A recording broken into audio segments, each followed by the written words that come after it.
Hello students, मैं S S Chandrawat स्वागत करता हूं आप सभी का विनायक एजुकेशन ग्रुप के इस ऐप के ऊपर। प्यारे विद्यार्थियों, आपके सामने मैं फिर से लेकर हाजिर हो चुका हूं लेसन सेकंड, विलियन या सॉल्यूशन। देखिए, विलियन या सॉल्यूशन के बारे में बात करने से पहले एक सामान्य सी बात मैं आपको बता दूं कि अपना जो सिलेबस है बोर्ड एग्जाम के लिए वो आ चुका है। 40% सिलेबस की कमी हुई है और ये 40% सिलेबस कौन कौन सा कम हुआ है, ये सारा सिलेबस आपके विनायक एजुकेशन ग्रुप के ऐप के ऊपर उपलब्ध होगा। तो वहाँ पर से आप लोग उसको डाउनलोड करें और आप लोग इसको अपनी बुक के साथ मिलान करके देख लें कि आपका जो सिलेबस है उसमें से कौन कौन सी टॉपिक हटाए गए हैं और कौन कौन से टॉपिक अभी वहाँ पर उपस्थित हैं। ठीक है, ध्यान से आप लोग इस चीज़ को अच्छे से मिलान कर लें और जो सिलेबस के अंदर वर्तमान समय में है उनको आप लोग पहले अच्छे से कंप्लीट करने का प्रयास करें। उसके बाद जो चीज़ें छूट गई है उसको भी आप लोग बाद में कंप्लीट कर सकते हैं, परंतु अभी आपको वही चीज़ें कंप्लीट करनी है जो सिलेबस में वर्तमान समय के अंदर उपस्थित है। ठीक है ना, तो आप लोगों को सिलेबस उपलब्ध करवा दिया जाएगा। उस सिलेबस से आप लोग मैच करके देख लें कि कौन कौन से टॉपिक हटा दिए गए हैं, कौन कौन से टॉपिक अभी वर्तमान समय में आपके पास उपस्थित हैं, तो उन सभी को आप लोग अच्छे से कंप्लीट कर लेंगे, ऐसी मेरी आपसे आशा है। अब शुरू करते हैं अपन आज का टॉपिक, और टॉपिक है अपना परासरण दाब। देखिए, अणुसंख्यक गुणधर्मों के अंदर जो 4th नंबर का आपका अणुसंख्यक गुणधर्म है परासरण दाब, उसके बारे में अपन चर्चा कर रहे थे। परासरण दाब के अंदर मैंने आप लोगों को परासरण दाब की परिभाषा बता दी है। क्या होता है परासरण दाब, किस प्रकार से परासरण प्रक्रिया प्रारंभ होती है, उस सभी के बारे में मैंने आप लोगों से पिछले वीडियो के अंदर चर्चा कर ली है। अब अपन बात करेंगे आगे की तरफ, और परासरण दाब से संबंधित कुछ महत्वपूर्ण बातें हैं जो अपन यहाँ पर पढ़ते हैं। तो ध्यान से आप लोग इस चीज को देखिए। देखो, परासरण दाब की बात करें तो इसके कुछ नियम हैं और उन्हीं की अपन बात करेंगे यहाँ पर आज। तो देखो, हेडिंग है परासरण दाब के नियम। परासरण दाब के नियम, ठीक है ना, इसके बारे में अपन बात करेंगे। अब देखो, एक वैज्ञानिक हुए हैं, नाम है वान ठाफ। ठीक है, एक वैज्ञानिक हुए हैं वान ठाफ, और ये वैज्ञानिक वान ठाफ जो हैं, इन्होंने जो गैसों के नियम थे, आप लोगों ने 11th क्लास के अंदर गैसों के कुछ नियम पढ़े हैं, 4-5 नियम आप लोगों ने गैसों के पढ़े हैं, और उन गैसों के नियमों से आप लोगों को पता हो तो अपन ने आदर्श गैस समीकरण भी बनाई थी। ठीक है, तो उन्हीं नियमों को वान ठाफ ने विलियनों के ऊपर भी लागू किया, और विलियनों के ऊपर उन नियमों को लागू करके विलियन समीकरण इन्होंने यहाँ पर दी है। अब वो कैसे दी है तो इसके बारे में अपन यहाँ पर चर्चा कर लेते हैं।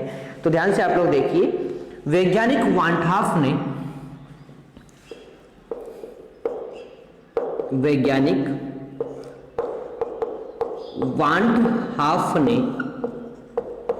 वान ठाफ ने गैस नियमों को विलियनों पर लागू किया। गैस नियमों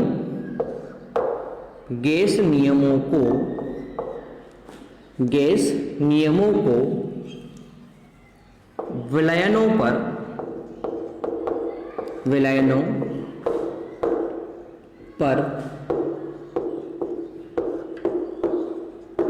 लागू किया। गैस नियमों को विलयनों पर लागू किया और एक विलियन समीकरण व्युत्पन्न की, और एक विलयन समीकरण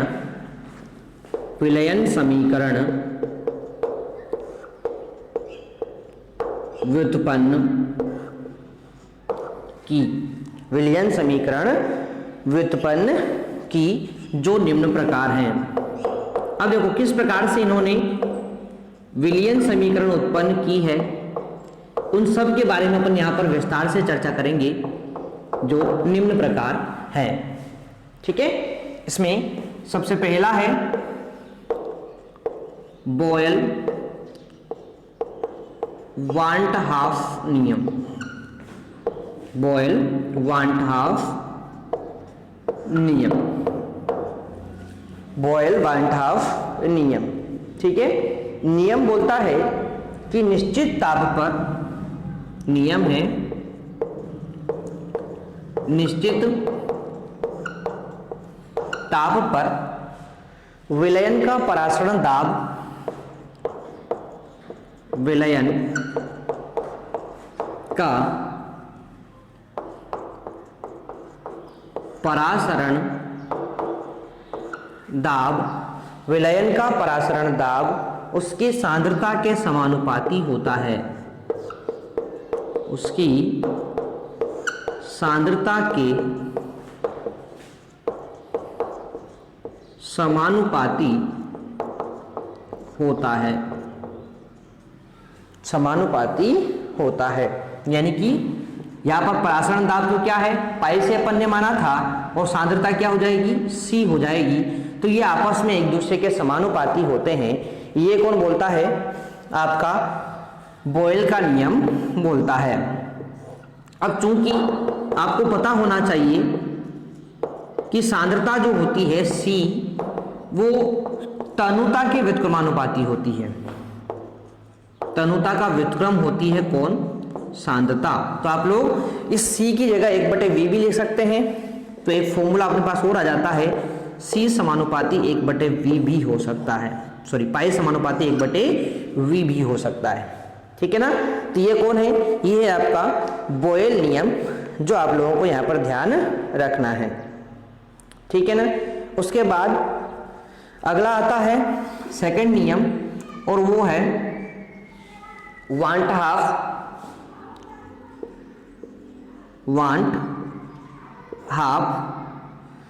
दाब ताप संबंध, दाब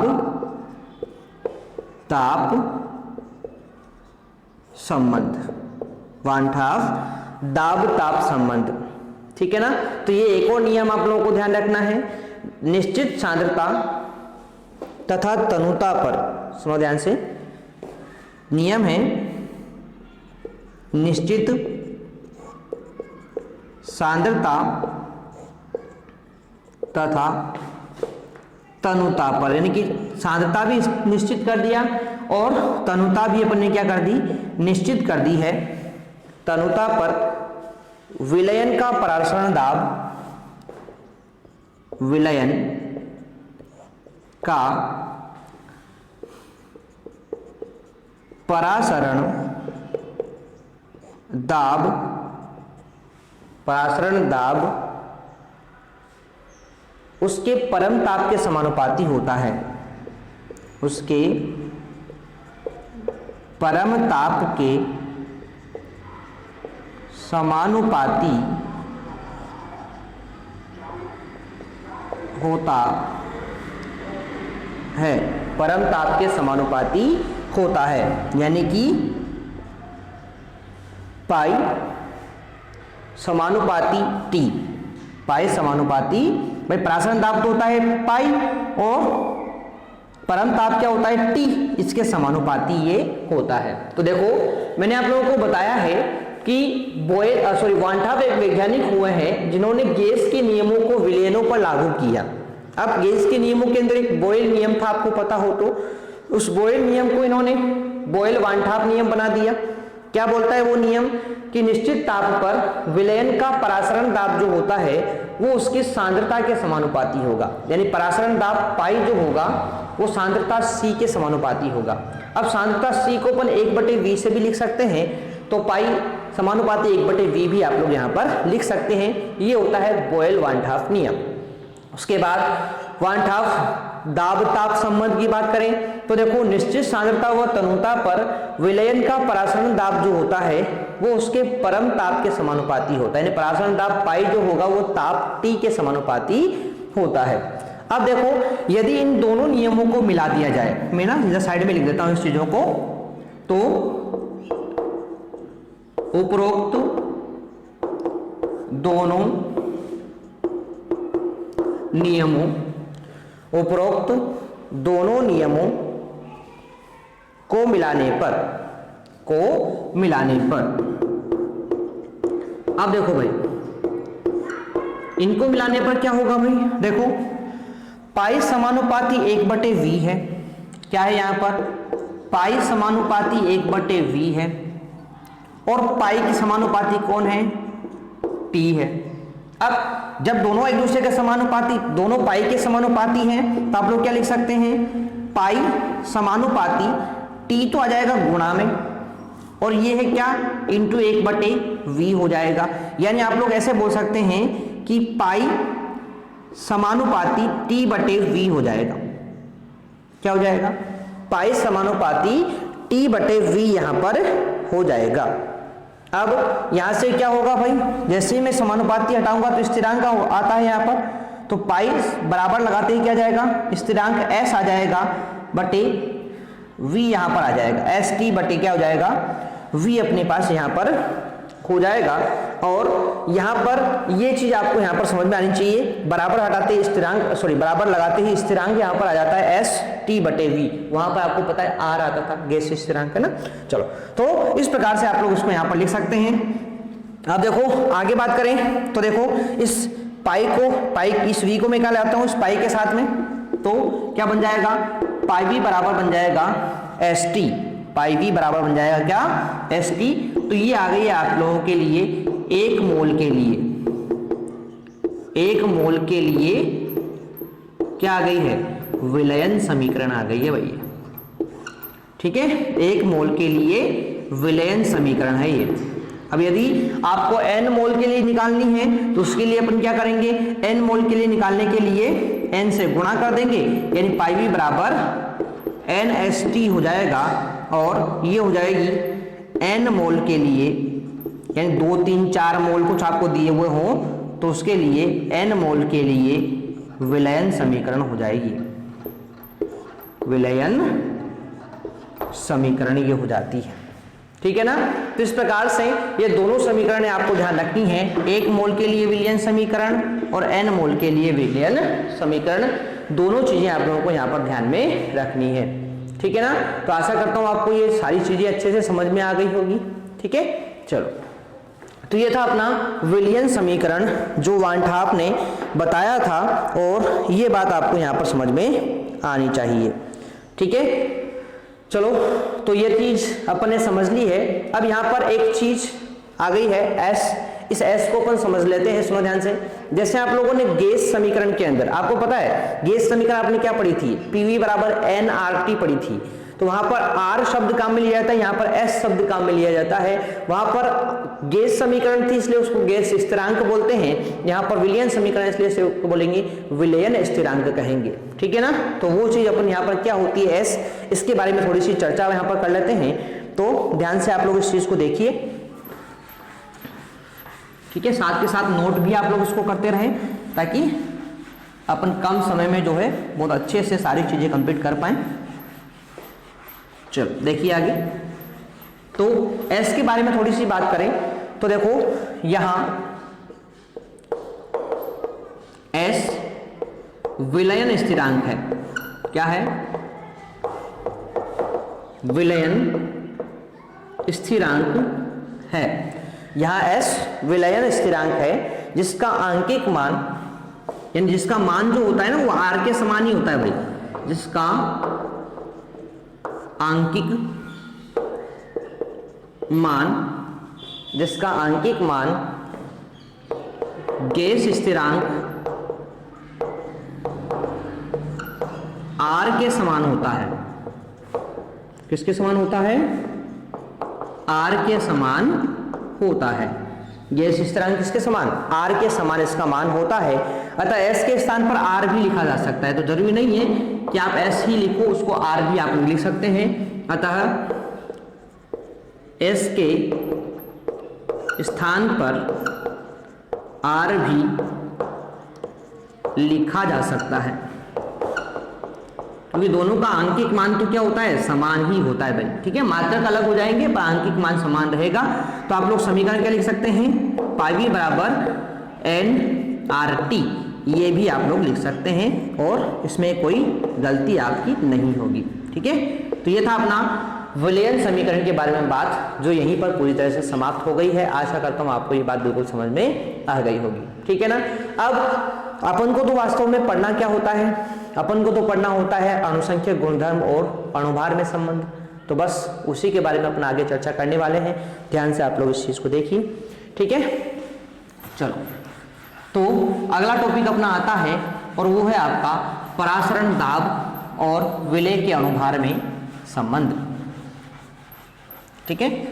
चलो, तो आसानी से ध्यानपूर्वक आप लोग इस चीज़ को समझते रहें और कहीं पर आपको कोई डाउट होता है तो आप लोग कमेंट बॉक्स में मुझे कमेंट करके जरूर बता दें प्यारे विद्यार्थियों, ताकि आपकी सारी डाउट, सारी समस्याओं को अपन अच्छे से कंप्लीट कर पाएँ, ठीक है।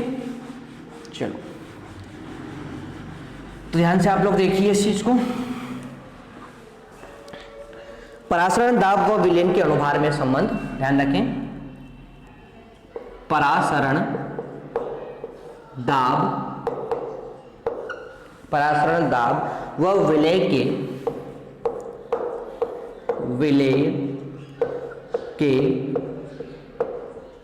अनुभार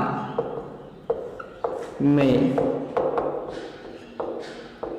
संबंध, अनुभार में संबंध, ठीक है। अब देखो भाई, दोनों में संबंध अपन को बताना है, तो सबसे पहले अपन बात करेंगे उसी समीकरण की जो मैं आप लोगों को भी बता चुका हूं, पाई वी बराबर एन आर टी, उसी से अपन यहाँ पर संबंध निकालेंगे, ठीक है। अब देखो, इस v को मैं ले आता हूँ कहाँ पर, n के नीचे, तो पाई बराबर क्या लिख सकते हैं अपन इसको, n बटे वी आर टी भी लिख सकते हैं, कोई दिक्कत आपको नहीं होनी चाहिए। अब चूंकि आप लोग पता है, आप लोग जानते हैं अच्छे से कि विलय के मोल को कैसे प्रदर्शित करते हैं अपन, NB से प्रदर्शित करते हैं। क्या होता है, विलय के मोल होते हैं विलय का भार बटे विलय का अणुभार, ये चीज, सॉरी, विलय का अणुभार, ये चीज आप लोग अच्छे से जानते हैं।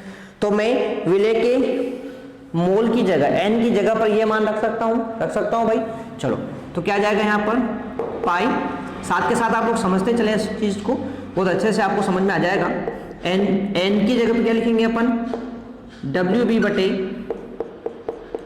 MB यहाँ पर रखेंगे, रख दिया, इंटू V तो यहाँ का यहाँ था ही सही, और इंटू ऊपर क्या जाएगा, RT आ जाएगा, तो ऊपर RT था ना, तो RT ऊपर गुणा हो जाएगा और V नीचे गुणा हो जाएगा, अपने पास आ जाएगी बात समझ में। अब यहाँ तक की बात अपनी यहाँ पर समझ में आ चुकी है, ठीक है ना। अब अपन को निकालना क्या था, अपन को तो अनुभार निकालना था, तो भाई इस अनुभार को आगे ले लो, इस पाई को नीचे ले लो, तो क्या हो जाएगा यहाँ पर, MB मैंने आगे ले लिया है और पाई को नीचे ले लेंगे, तो W,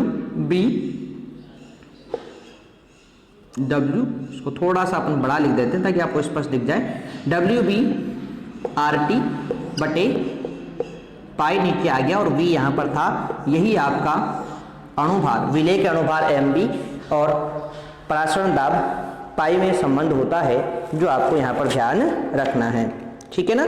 तो आशा करता हूँ आप सभी को ये जो बातें हैं ये अच्छे से समझ में आ गई होगी, ठीक है। चलो, तो ये था अपना परासरण दाब और विलय के अनुभार में संबंध, जो भी यहीं पर पूरी तरह से समाप्त हो जाता है, तो आप लोग इसको बहुत अच्छे से कंप्लीट कर लेंगे, ठीक है ना। चलो, तो ये था अपना एक और महत्वपूर्ण फॉर्मूला जो एग्जाम के अंदर अपन से डायरेक्ट पूछा जा सकता है, तो इंपॉर्टेंट है, आप लोग ध्यान रखेंगे इस चीज को। अब इसके बाद इस अध्याय के अंदर बस एक टॉपिक और बचता है, जिसमें ये पूरा अध्याय आपका समाप्त हो जाएगा, और उस टॉपिक के बारे में भी मैं आपको जानकारी यहाँ पर दे दूँ, तो ध्यान से आप लोग देखिए इस चीज को। टॉपिक है परासरण दाब के आधार पर विलयन। परासरण दाब के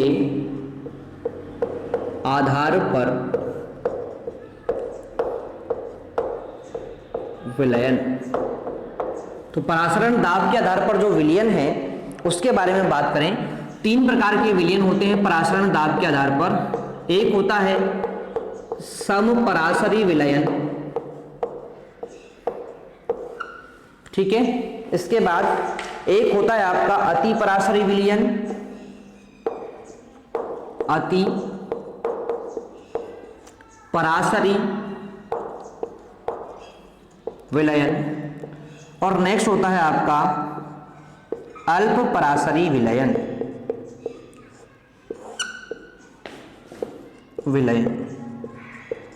अब सुनो ध्यान से, बहुत सिंपल सा तरीका मैं आपको बताता हूं इसको समझने का। क्या होता है, जैसे बात करते हैं अपन, ये कोई पात्र है, ठीक है।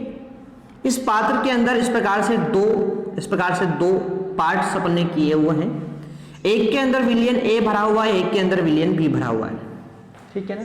अब सुनो ध्यान से, यदि विलयन ए और विलयन बी, विलयन ए और विलयन बी ये दो एक साथ एक ही पात्र के अंदर भरे हुए हैं, तो देखो विलयन ए और विलयन बी यदि इन दोनों का परासरण दाब बराबर है, यदि इन दोनों का परासरण दाब क्या है, बराबर, यानी ए का परासरण दाब और बी का परासरण दाब, दोनों का परासरण दाब क्या है, बराबर है, तो ऐसे विलयन को बोलते हैं समपरासरी विलयन।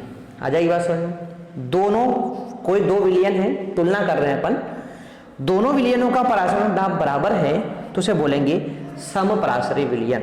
नेक्स्ट बात करें, यदि मान लेते हैं इन दोनों में से किसी एक का ज्यादा है, जैसे मान लेते हैं ए का परासरण दाब क्या है, ज्यादा है, तो जो ए वाला होगा ना इसको बोलेंगे अति परासरी विलयन।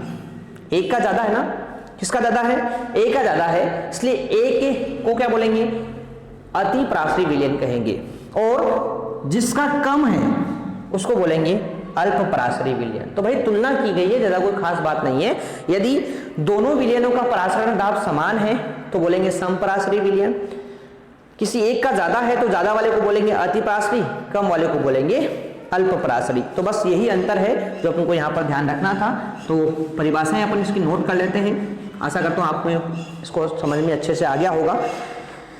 देखो लिखते हैं, वे दो विलयन जो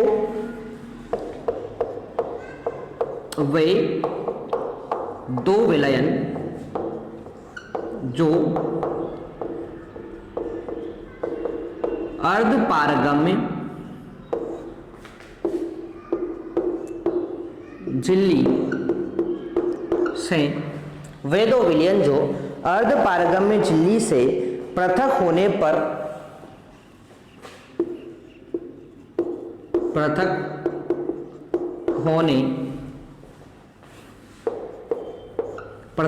पर